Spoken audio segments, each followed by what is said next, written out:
اعوذ باللہ من الشیطان الرجیم بسم اللہ الرحمن الرحیم۔ پیارے پیارے بھائیوں، پیاری پیاری بہنوں، پیارے پیارے بچوں، السلام علیکم ورحمۃ اللہ وبرکاتہ۔ آج میں پیرنٹس سے مخاطب ہوں کہ اپنی اولاد کی اصلاح کیجیے، خدا را اپنی اولاد پہ توجہ دیجیے۔ اب اولاد پہ توجہ دینے کے لیے جو سٹیپس میں نے تیار کیے ہیں، ذرا ون بائی ون ان کو دیکھتے ہیں۔ نمبر 1، بلوغت سے پہلے اپنی اولاد سے ماں باپ دونوں دوستانہ رویہ اختیار کریں تاکہ وہ آپ کو اپنا دوست سمجھیں، خاص طور پر باپ بیٹے سے اور ماں بیٹی سے۔ نمبر 2، روزانہ کچھ وقت اپنی اولاد کو دیجیے، ان کی بہتر تربیت کیجیے۔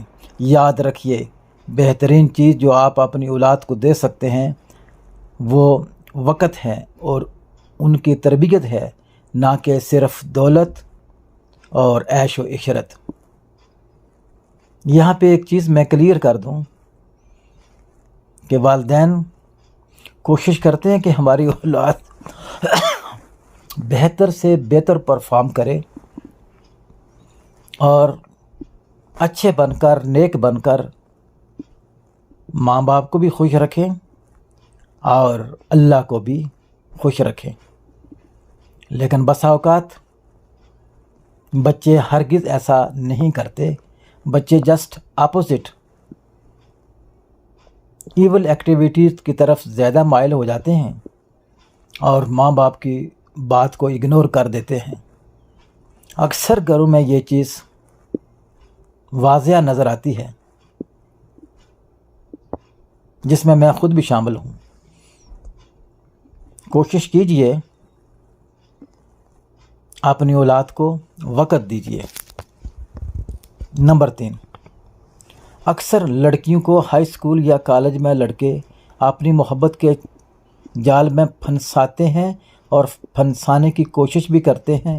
فون کرتے ہیں، محبت کا اظہار کر کے ملنے کی خواہش کرتے ہیں اور پھر لڑکیوں کو خوش آمدانہ باتوں سے زبردست گناہ کی طرف گامزن کرتے نظر آتے ہیں، جو کہ آج کل کالجز اور یونیورسٹی میں باقاعدہ ہو رہا ہے۔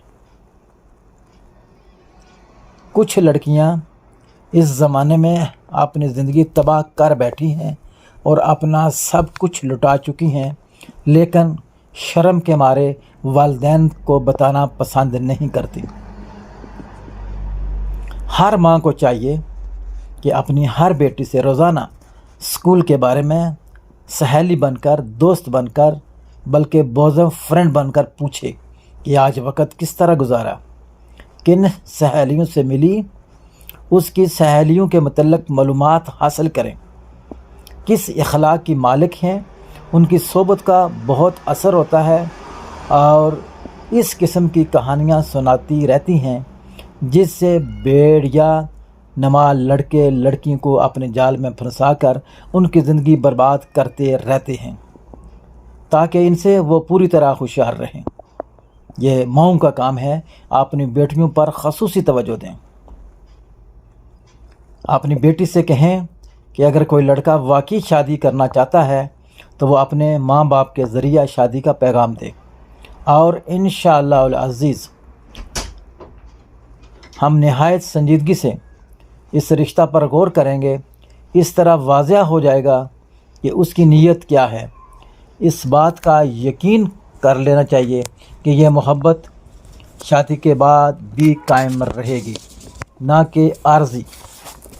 اکثر یہ محبت نہیں بلکہ جوانی کے جذبات ہوتے ہیں جس میں لڑکے اور لڑکیاں بہہ جاتے ہیں، اور اس میں پرنٹ میڈیا کا 99% رول ہے۔